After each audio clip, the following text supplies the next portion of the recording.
Welcome back to Crimes and Closets. This is Christy in my closet in St. Louis. And this is Beth in my closet in North Carolina. Hey, Beth, how are you today? I'm good. Happy Monday. Happy Monday to you. Welcome and to all of our wonderful listeners. Yes.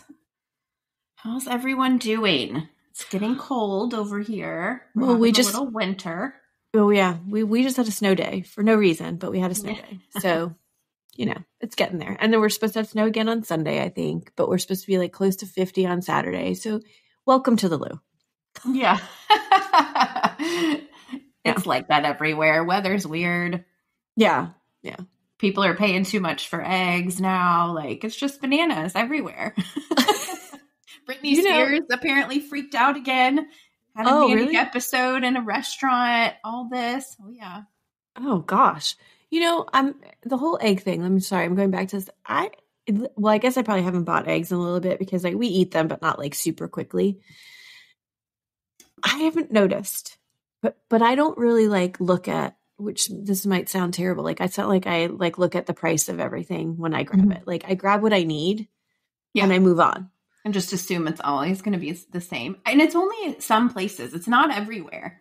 Okay. So maybe it hasn't I don't know, because I've been seeing memes on social media. I flaunted my extravagance today because I bought 2 cartons of eggs or something, How to know when someone wins the lottery. And they have a big cart full of eggs. I'm just sitting here what am I missing? What? Okay. So I need to pay attention next time I go to the store. Yeah, just pay attention. Just keep up, okay? You didn't know about Britney. You didn't know about eggs. Keep up. No, don't. Poor Britney. I felt bad for that girl. I love Britney. Free Britney. I was all about that. But I don't know. I don't think she can handle 100% of all that she was given. Right. Yeah. I don't. Her Instagram is shocking.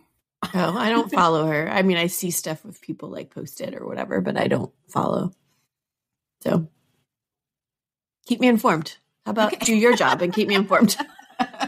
Okay. Well, speaking of keeping you informed, I have a little update for you. Mm-hmm. I have a little neighborhood tea. Ooh, okay. But do people listen? Or are we allowed to talk about this? Well, let's not say the name of the neighborhood, but yes, they can. And I actually really need to text a few people before this comes out so that they're not why didn't you tell me about this? But I just found out last night. Okay. So we live in a neighborhood. It's a super nice neighborhood. Christy used to live across the street. Okay. So there was Jacob's Creek. There you go. That's the joke name for it, by the way. Mm-hmm. Don't Google it. It doesn't exist. So there was a meeting last night, a HOA meeting, board, whatever.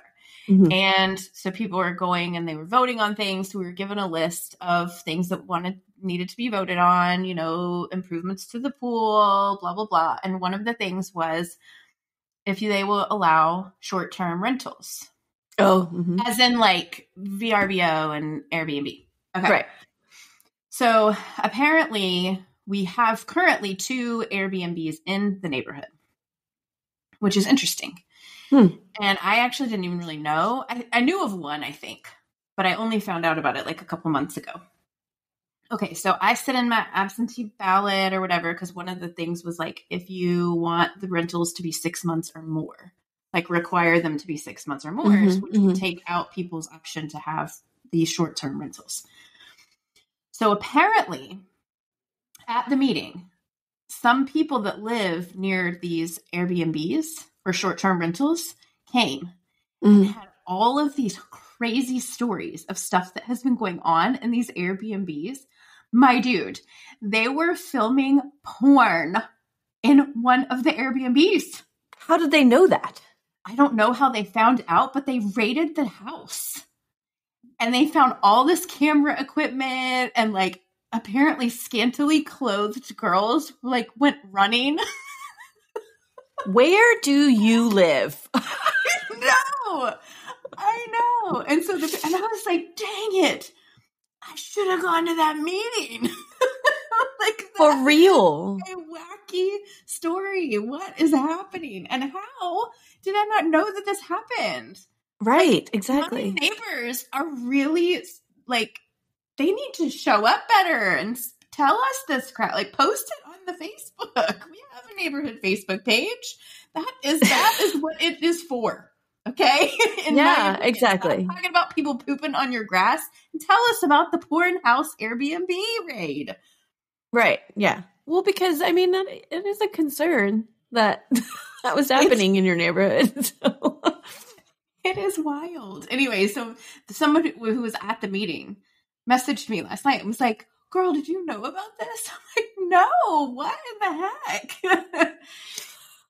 I have a question, and maybe you don't want to answer it until later, but like, where in the neighborhood was it? I'll tell you. I'll tell you later. I mean, like, it would be boring for me to explain it to people who don't know what I'm talking about. So right. I will tell you. Right. Yeah. Oh my gosh, that's weird. Not on my street.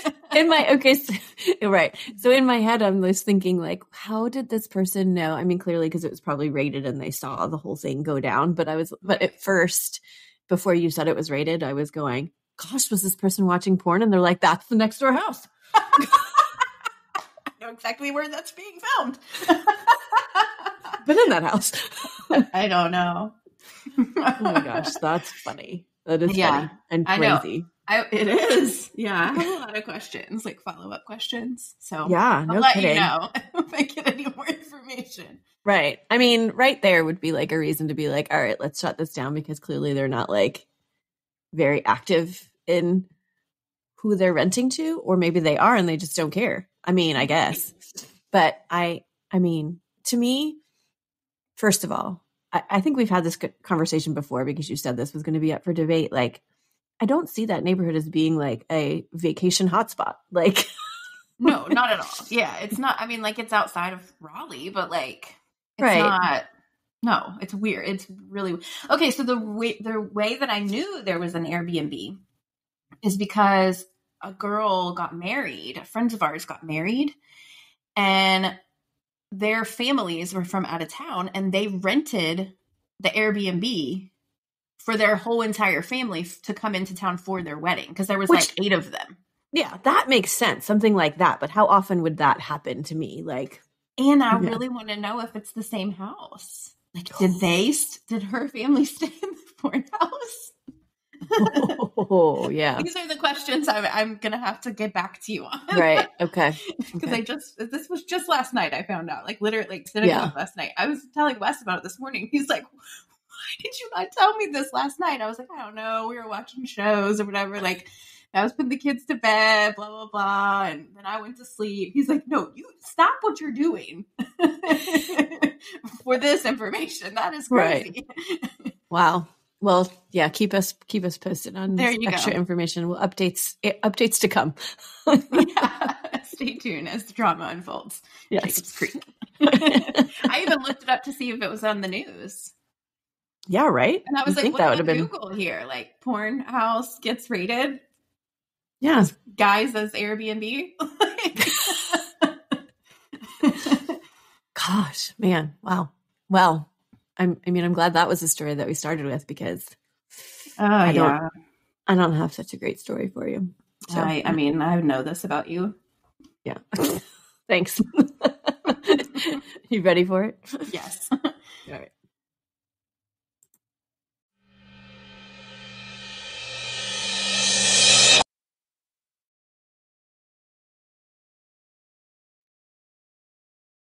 Okay. I tried not to say that, but it's just I don't know. It's natural, I feel like. It is what it is. It's just what we do. It is. So this suggestion comes to us from Juliana. She wrote to us. That's a beautiful name. Isn't it? I love it. She wrote to us on Facebook asking us to check into it. It's a crime in her hometown of Lake Station, Indiana. Okay. Which is very close to Gary, Indiana. Okay. I know Gary. Mm-hmm. We've been there a couple times to a couple different cases. Mm-hmm. So I want to say it's like 11 minutes between the two. So it's pretty close. Yeah. This is Alicia Rodriquez's story.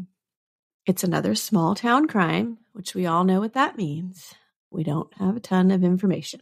Okay. And I also love the name Alicia. Yes. And I will say this one is spelled Alicia.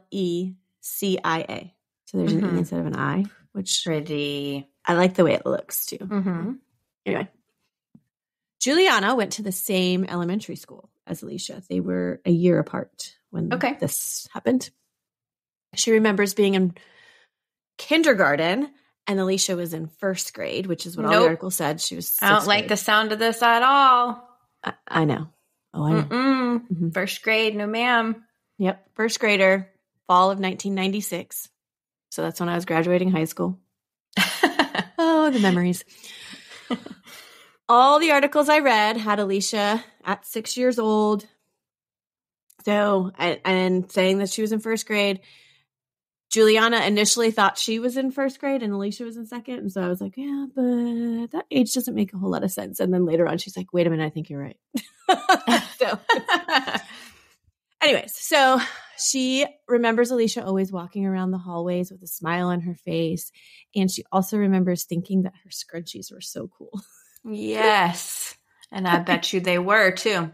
They probably were. But what a sweet little memory to have. Yeah. Oh, I remember her scrunchies. Anyway, Alicia attended Hamilton Elementary School and lived with her mother, Marisol, and her older brother. I'm not sure how much older. I think he was just a couple years older than her. And also her mother's boyfriend, 19-year-old Joseph Louise Gorbia. Okay, 19 is pretty young. Yes. I want to say mom was 23. Okay. I remember. So she's not old. She's older than him, but she's not, in her 30s or anything. Right. Got it. Marisol was a young single mother of two working at a restaurant. And these are not, clearly I said boyfriends. They're not his children. These children that she had with somebody else at some point. She's working in a restaurant, doing the best she can to raise her children. And Joseph would babysit for her a lot when she was at work. Joseph was born in the Bronx. Here we are in New York. Okay. He had parents who liked to party more than be parents, unfortunately, and they would lock him in his bedroom and keep on partying in the next room. Oh, that's no fun for a kid. No, it is not. Eventually, his grandparents essentially kidnapped him and took him to Indiana to have a better life. They were like, nope, this isn't happening anymore. Let's get him out of there. So bravo to them. Although I don't really know if it was too late or what, but he went to River Forest High School, but never graduated. He got poor grades pretty much all the time, except during track season, because I guess he loved track so much that he managed to keep them up so that he wouldn't get kicked off the team. Yep. Which is good. I mean, there's some motivation there, so you have a little bit of something in there. He started to get involved with the Maniac Latin Disciples Gang, which is a Hispanic street gang. And then he moved. Yeah. I was thinking it was like a school club or something there for a second. I was like, what a weird name for a club. Got it. Nope. Not at all. He moved on from that to, and I want to say that it said that he formed a smaller gang called the UAD, stood for Underage Drinkers. Oh my. Not to make light of this, but I'm pretty sure most of us out there were part of that gang. Yeah. Now that would be a club. That would be a club, not a gang. That's true. Yeah, more like a club. He then moved on to the Gangster Disciples. I had to look this one up. I looked them all up just because I was curious about them. And this one is an African-American street/prison gang that was started in Chicago in the 60s. And it's a decent-sized gang that reached 31 states and 110 cities. So it's quite a following. Right. Okay. Interesting. And no idea. No, I didn't either, which is why I looked it up because I was like, well, I don't have a whole lot of information on this case, so let's see what else we can add to the mix here. It remains, though, I want to say currently. I don't know how current Wikipedia is or whatever, but it remains a significant presence in the prison system today. Okay. So it's still out there. Not that, like I said, not that any of that is relevant except to show that he's pretty into this gang thing and gets kind of deep into it. So he eventually decides to leave that gang when they began talking too much about the devil, which I didn't really read a whole lot about. So I don't know if that's part of their thing, but this is what it said why he left. He started taking classes at the Portage Adult Learning Center, which we've also been to Portage. Oh, yeah, we have. Yes. Wasn't that Heidi Seaman? Wasn't she Portage? I don't know. I think there's been a couple. Yeah. He's heading down. When he started doing these classes, I think what his idea was to head down the path of getting a GED since he didn't graduate from high school. Right. Yeah, good. On the night of October 19th, 1996, Joseph was babysitting Marisol's 2 children while she was at work. Around 10 p.m., he called Marisol and the police to say that Alicia was missing. He said that he had to run to the store, and initially he had taken her with him. And I'm guessing that they were walking, but I don't know for sure. But I'm guessing because apparently partway there, he changed his mind and didn't want her to come and told her to head back home. So that's why I'm assuming it was walking. Okay. When he returned, Alicia's brother had not seen her and said she had not returned when he had sent her. Okay. There were reports of other children being in the home as well and that they hadn't seen her either, but I'm not entirely sure who they were. There's some things that say or suggest that it's his younger siblings too, that were all together hanging out. Police searched the area immediately and came up with nothing. No one had seen her, no leads as to what could have happened to her. So they just keep questioning Joseph because clearly he's the last person that has supposedly and reportedly seen her. So they don't suspect a kidnapping? Well, like I mean, somebody nabbed her on the way. Sure that's what they thought, but it was like she vanished. Like nobody saw her. Once he left with her, nobody saw anything. Nobody saw anything on the street. I mean, it was earlier in the evening, so I mean, I guess not everybody would be outside, but there was just no trace. Nobody saw her. Nobody, there's no video of her because clearly I don't know that was a thing in 96, right? Video surveillance on corners. Check the pod cameras. Yeah. Some. Yeah. So anyway, so they keep questioning Joseph, and as they're talking to him, they're like, okay, he keeps changing little things about the story. And I don't know exactly what, but they just kept saying police noticed inconsistencies in his story. So they just kept asking.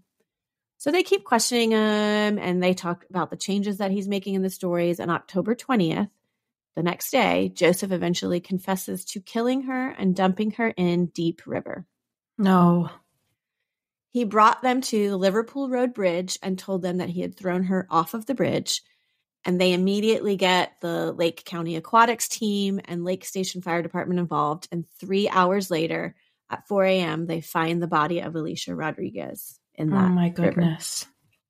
Sweet baby girl. I know, 6 years old. Gosh. Oh.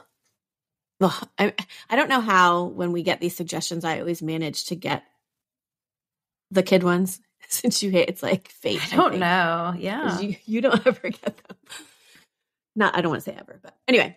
So Joseph tells police that he became angry with Alicia and began hitting her. After a while, he noticed that she was not breathing, so he put her in Marisol's car and drove to the bridge and just threw her off. And then he went home and reported her missing. I'm like, oh yeah, okay, that's just what happened. He said he beat her to death, essentially? Yeah. Well, he said he started hitting her because he was mad and that she just stopped breathing at some point. I mean, there's so little detail. Why did you get mad at her? Awful. What? Yeah. Anyway, after Alicia was found, an autopsy's done, and it was stated that her neck showed signs of neck trauma from strangulation. They also found evidence that she had been sexually assaulted. No way, Joseph. Ew. 6 years old. I will never, ever, ever in my life understand people who want to do that to a 6-year-old child. Any child. What? Well, any child. Yes. I'm saying 6 now because I'm just like, what? They're babies. Yeah, why would you even, how can you even think of somebody in that way ever? I don't. Anyway. It's very evil. It is.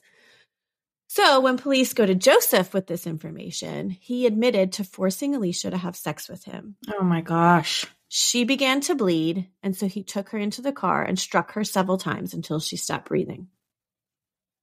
At some point, he tells police that around 5 p.m., so this is now he said that, and now he's saying another version of the story. He says around 5 p.m., he and his friend Robert Pedroza both sexually assaulted Oh Alicia. my gosh, it's getting worse. Then they drove her over to his father's house where they strangled her and brought her to the bridge to dump her body. Why did he take him to his dad's house? Like, what are you doing? What is? My guess is that in this scenario, which isn't the actual scenario that happened, the thought is probably we took her from where we were because there was other kids there. She's probably upset and crying. Like we needed to bring her somewhere to isolate her and decide what are we going to do. And then it's decided that, well, we have to kill her to cover up that we raped a 6-year-old. So all these different versions of the story just make it all super confusing to me. But it all points to him killing Alicia. So, but now he's adding an accomplice to that. So let's talk about Robert a little bit. Robert is a friend of Joseph's. The two had been friends their whole lives. He was often at the house when he was babysitting, when Joseph was babysitting, just because, well, I mean, like you're watching your girlfriend's kids. Well, come on over and hang out with me because it's probably more fun that way. On this particular night, he states that he was not there. He was at his house with his parents. He and his mom had gone out to the store around 4 p.m.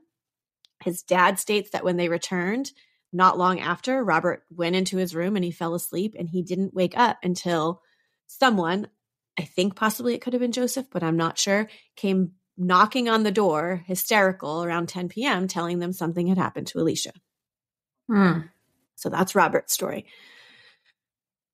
Robert tells police that all of this is a shock to him. He would never have thought Joseph would do anything like this. He said he helped him move into Marisol's house a while back and everything was fine, except that Joseph had recently started saying he was going to move out because he couldn't stand Marisol anymore because she was always nagging him about never being home. And Robert said that it was because Joseph had 5 to 6 other girlfriends, which is why he was never home. Great. So he's trifling too. Yeah. And apparently also didn't have a job, but always managed to have money, which is a little sketchy.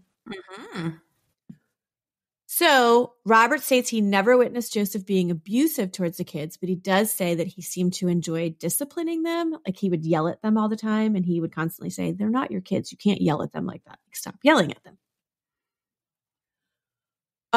Let's see. He also remembers one time Joseph cracked a paddle on Alicia's bottom and the paddle cracked. And so Joseph glued it back together so no one would know, which to me, you just stated that you didn't see him be abusive, but that seems a little abusive to me. You're using a paddle to spank her, but anyway. And breaking it.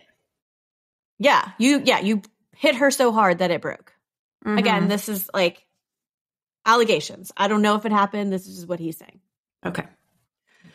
Many people, including Marisol's family, had said they never saw this coming. So apparently there was no like outward signs that he was, mean or whatever to anybody.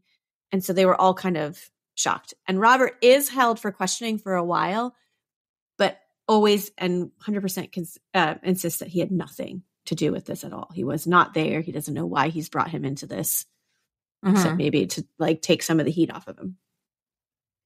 So here's where the final story is given. Okay. Oh my gosh.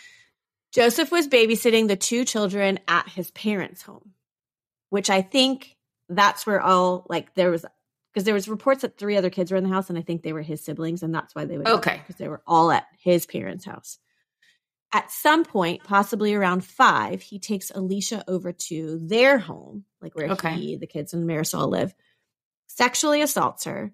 And in order to cover up what he had done, he strangled her, put her in Marisol's car, and brings her to the bridge where he dumps her body in the deep river. I mean, it's all fairly similar stories. It's just like small changes in like the order it happened and where it happened and whatever. The forensic testing done on the sheets at their home and in the car seemed to corroborate this version. Okay. Charges were filed against Joseph on October 21st, so 2 days after. I mean, the day after she's found, or day of, really, because it was 4 a.m. They charged him with murder and murder in perpetration of child molesting. We haven't like come across the way that's worded, right? No, that's weird. It's a weird charge.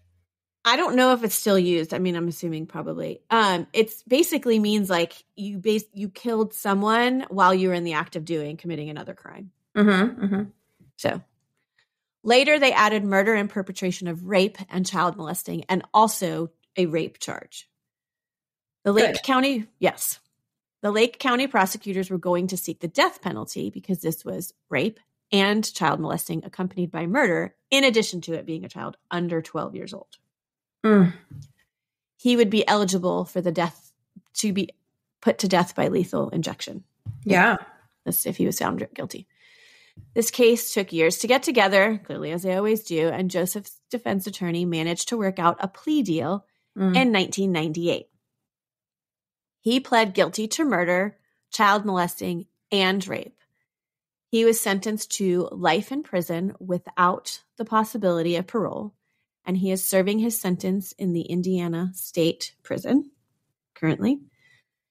Juliana remembers walking the halls and seeing the first grade teachers just hugging each other, crying, and then letting them know what, like, something really bad happened to Alicia. Clearly, they don't give them details because these guys are young. I mean, you're in kindergarten. You have vivid memories. Yeah. Of this. I mean, so sad.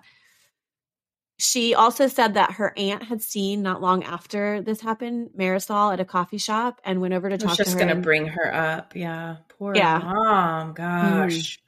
I have no idea what happened to her, where she is. Try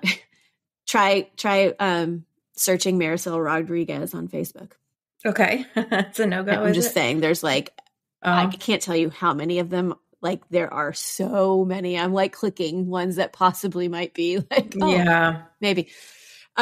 Anyway, she'd seen her at a coffee shop, went over to talk to her, and Marisol had said that she was getting ready to head out of town. She was going to move to Florida because everything in this town reminded her of Alicia, and she just couldn't handle it anymore.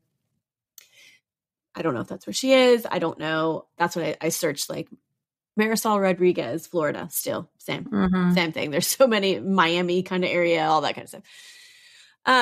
Juliana also says that she drives over the bridge that it happens on, like, all the time. She lives there. So anyway, super short, sad story, but gosh, and there is nothing out there on this, like not even a picture of her. So, that's crazy. Yeah, I can't. And Juliana had said that she had seen her Marisol on Facebook like years back, but now she's like, now I can't find her. So she's like, I don't know if she went off or whatever, but because she was going to try and, like, I guess look for a picture. But anyway, yeah, I don't know, but so sad. And I'm glad he got in trouble. Oh, and Robert, by the way, was never charged with anything. So I don't know for sure. I mean, he was not like a total innocent dude in life, but there was no evidence that he was involved in it. And it seemed that Joseph was just like bringing him in for some reason, like why he would do that. Because he's a douchebag. Sure as heck sounds like right? So anyway. I wonder if he's in that prison gang, the gang that he was in that's like, still happening in prisons or whatever. I would imagine if it's a presence in that prison, he probably is. You know what's hard for me too to believe, that I was thinking, is it possible that that's the first time that he had ever sexually assaulted her, Alicia, or another child? I mean, I don't know. Because that's a real big snap. Right, to all of a just sudden. Be hanging out at your mom and dad's and be like, you know what I'm going to do? Right. Yeah, you're right. It's true. And also, if you've got 5 to 7 girlfriends. Right. What do you need a 6-year-old for? You don't. No. You never need them ever. No. But you got enough women, I'm sure, to like do whatever you need them to do. You don't need a 6-year-old. Ever. Anyone. If you're listening, no one needs 6-year-olds. You actually don't need 5 to 6 girlfriends either. Well, no, that's just is not healthy. Mm-mm. Like, think of your health. That's just grody. Yeah. I mean, I'm not shaming anybody. I'm just saying, like, I'm sure he was not practicing safe sex. Right. Yeah. Well, and don't be a live-in boyfriend. If you're going to be dating around. Yeah. Don't be a live-in boyfriend with a woman who's taking care of her Committed 2 children. to you, yeah. And she's committed to you. And like these kids, I mean, I don't know that they looked at him like as a father figure, highly doubtful, but he's 19. You're 19. Like, yeah, I mean, I guess 5 to 6 girlfriends at 19 is not all that insane. But no. I don't know. I just feel like something happened before this. And it really makes me even more sad to think that she could have been victimized repeatedly. Right. Yeah. This is just my like wishful thinking that she wasn't, but the fact that she's walking around her hallways with always a smile on her face, I feel like maybe hopefully she wasn't, because I think it might break your spirit if this is what's happening to you. I don't know. Repeatedly, but we see it sometimes. Yeah. Mm-hmm. They're like the happiest ones there because they're so happy to not be at home. Well, that's true.